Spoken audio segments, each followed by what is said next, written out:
Muchísimas gracias, Emilia, y muchísimas gracias a todas. Es una alegría en medio de la emergencia podernos encontrar aquí. Es reconfortante, o sea que muchas gracias.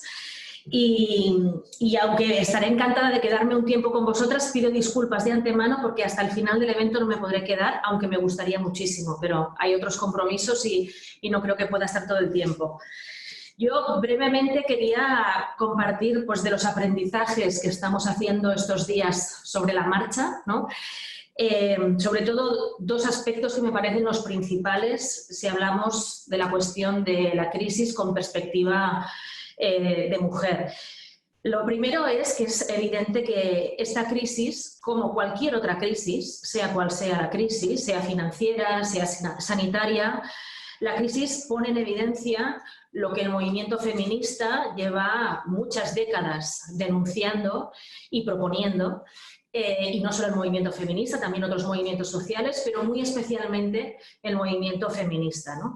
En el momento de crisis, digamos que las verdades resplandecen a la luz con más fuerza y más crueldad, ¿no? Entonces la desigualdad se hace mucho más evidente. Cualquier crisis, sea el tipo que sea, también sanitaria, es desde el primer momento una crisis social y una crisis económica. Y evidentemente la desigualdad de género inmediatamente sale a la luz, ¿no? Incluso, paradójicamente, podríamos agradecer a la crisis que haga visible lo que habitualmente era más invisible, ¿no? En primer lugar, la desigualdad de género que afecta al conjunto del planeta. Las mujeres en todas las crisis somos más afectadas que los hombres y estamos más expuestas y asumimos trabajos más difíciles, peor remunerados, ¿no? Como sucedía antes de la crisis, pero en la crisis se pone más en evidencia. En segundo lugar, la desigualdad económica, ¿no? La desigualdad entre personas empobrecidas y personas excesivamente ricas, pues no sufren igual la crisis. Quienes tienen casas grandes, cómodas, pueden encerrarse en sus casas sin sufrir, teniendo comida y teniendo todo lo que necesitan, incluso jardines para pasear. En cambio, en nuestra misma ciudad tenemos otras casas que en apenas 40 metros cuadrados pueden convivir 10 personas o más, ¿no? Entonces, realidades que no tienen nada que ver en una misma crisis, ¿no? Otra desigualdad evidente es la de los cuidados, que tiene que ver con la desigualdad de género y con la desigualdad económica, ¿no?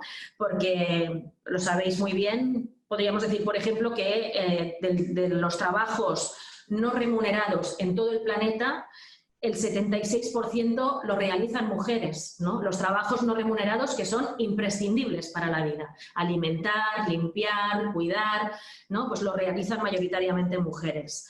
Dentro de las mujeres también creo que es nuestra responsabilidad visibilizar la diversidad de mujeres, porque también hay mujeres más privilegiadas que otras, ¿no? Aquí en Europa, sin duda, hay que hablar de las mujeres migrantes como las más explotadas y que en una crisis como esta, efectivamente, se están ocupando de esas tareas más imprescindibles con una absoluta precariedad, explotación y falta de derechos, ¿no? Y también podemos ver, por ejemplo, cómo la sociedad capitalista patriarcal pues considera poco importante todo aquello que no es... Me encanta, se ha escuchado un niño. ¡Qué maravilla! Pues, eso es lo que tiene invitar a mujeres a reunirse, Ana. Nos encanta.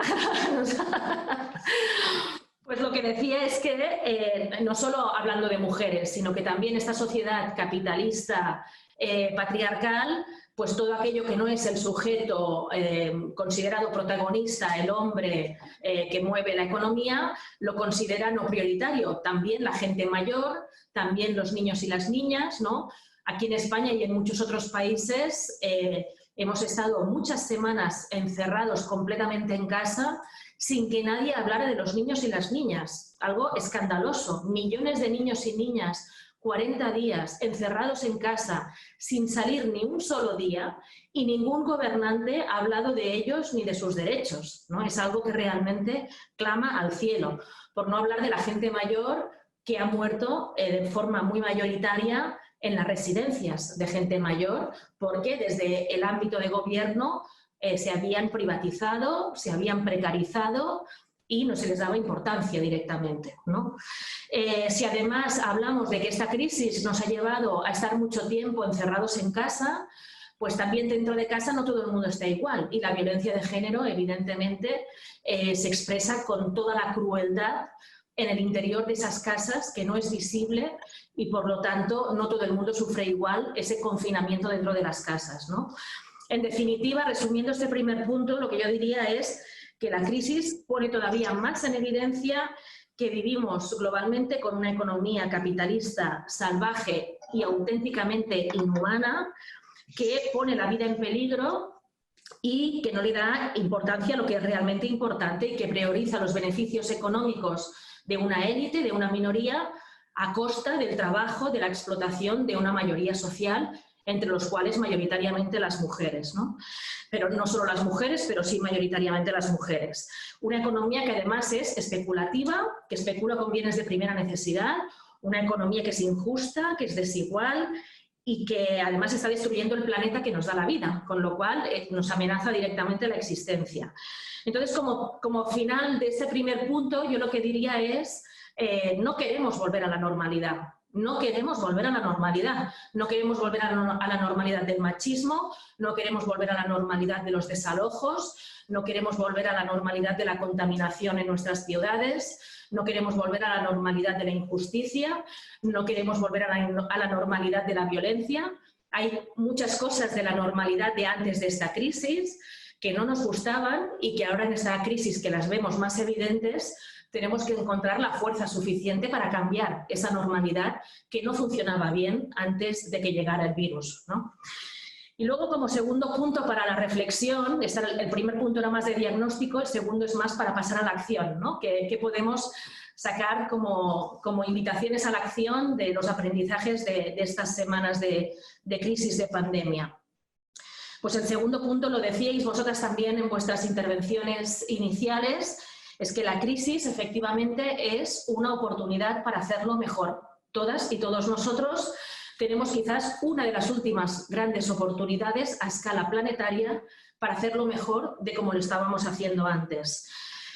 ¿Cómo podemos hacerlo mejor? Hay un aspecto concreto que tiene que ver con las mujeres y que vosotros habéis señalado muy bien en el planteamiento de este evento, que es que efectivamente hacen falta más mujeres en los puestos de decisión. Eso es evidente, lo sabíamos ya antes y ahora lo sabemos con más fuerza todavía, ¿no? Lo decíais también, y de hecho se ha comentado mucho estos días, que las mujeres dirigentes han destacado en muchos países como mejores gestores, ¿no? Más eficaces, más cooperativas, más ágiles, logrando más consensos en la gestión de la crisis, ¿no? Y, por ejemplo, el caso de Nueva Zelanda ha sido uno de los que más se ha comentado, pero han sido muchas otras mujeres líderes que han destacado en la gestión de la crisis.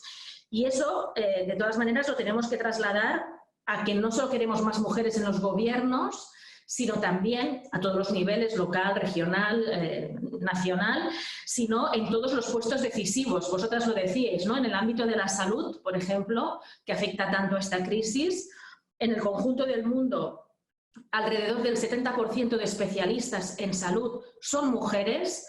Sin embargo, en los cargos más importantes globalmente, el 72% están ocupados por hombres.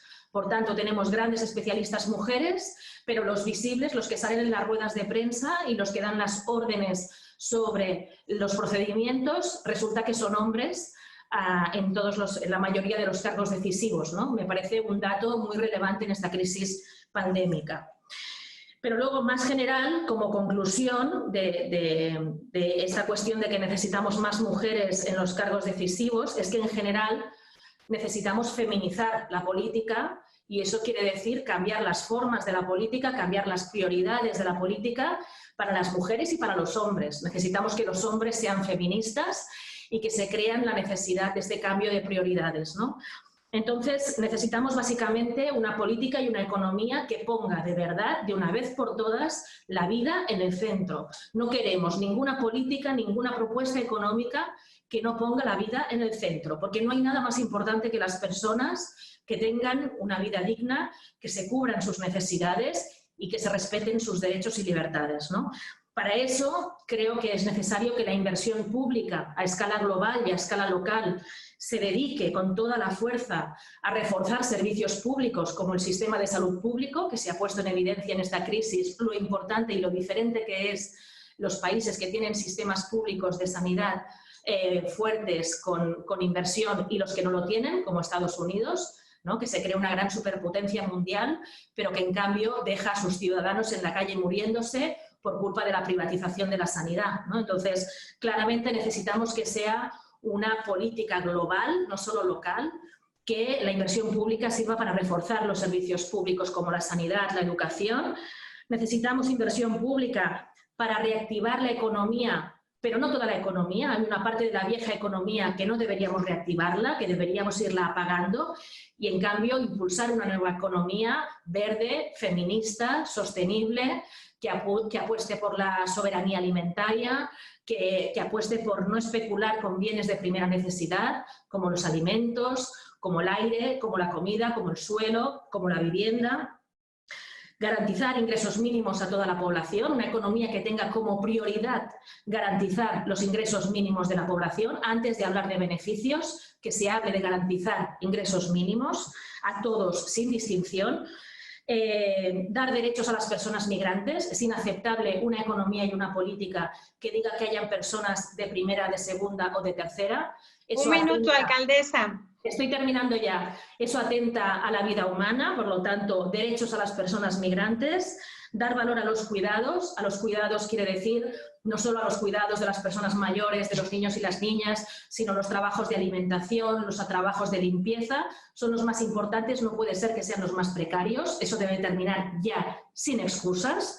Y, en cambio, hay muchos otros trabajos que están sobrevalorados, sobrerepresentados y sobrepagados, cuando son inútiles en los mejores de los casos y a veces directamente nos hacen daño a la mayoría de la población, ¿no? Como la industria armamentística, por ejemplo, que debería dejar de tener ningún tipo de apoyo público en ningún lugar. Entonces necesitamos una nueva economía y una nueva política, como decía, que para poner la vida en el centro asuma las lecciones del feminismo, del ecologismo, del pacifismo, de aquellas propuestas, ¿no?, que realmente pongan la vida en el centro. Y aquí termino también diciendo con más municipalismo, porque además de mujer en política soy alcaldesa y las ciudades somos la administración más cercana a la población, la que también detecta antes las situaciones de desigualdad, las situaciones de vulnerabilidad y que, por lo tanto, para dar participación a las mujeres y en general a la población, para empoderar a los distintos colectivos precarizados, para poner la vida en el centro, creo que las ciudades deberían tener mucha más capacidad financiera, económica y más poder político para poder ayudar a esa nueva política y a esa economía. Y la última reflexión más, si queréis, de discurso, no tanto de política estricta, pero que me parece importante, es que en la forma de hablar de esta crisis no todo el mundo habla igual. Y hemos escuchado a muchos líderes, mayoritariamente hombres, pero no solo hombres, no hay que hacer demagogia, también mujeres, que han hablado de esta crisis, que es una pandemia, como una guerra. Y han estado todo el día hablando de que hay que derrotar, hay que batallar, de que somos soldados. Y nosotras creo que tenemos que decir, no, esto no es una guerra y no queremos ninguna guerra más. Esto es una crisis que supone un reto del que tenemos que aprender y que tenemos que responder con lo mejor de nosotros mismos. Y, por lo tanto, creo que también es importante que no dejemos que, aunque ahora tenemos que tener distancia física para evitar los contagios, no podemos asumir que eso sea distancia social, no podemos asumir que se instale el miedo en las relaciones humanas, que se instale la desconfianza, que nos traten a todos como sospechosos y que nos alejemos los unos de los otros. Eso sería una grandísima derrota y una mala señal. Necesitamos lo contrario, necesitamos mucha más empatía, mucha más cooperación, necesitamos escucharnos y encontrar otras maneras de abrazarnos, aunque ahora no pueda ser con los brazos. Así que nada, con un abrazo virtual y muchísimos besos y muchísimo cariño, me despido en esta intervención.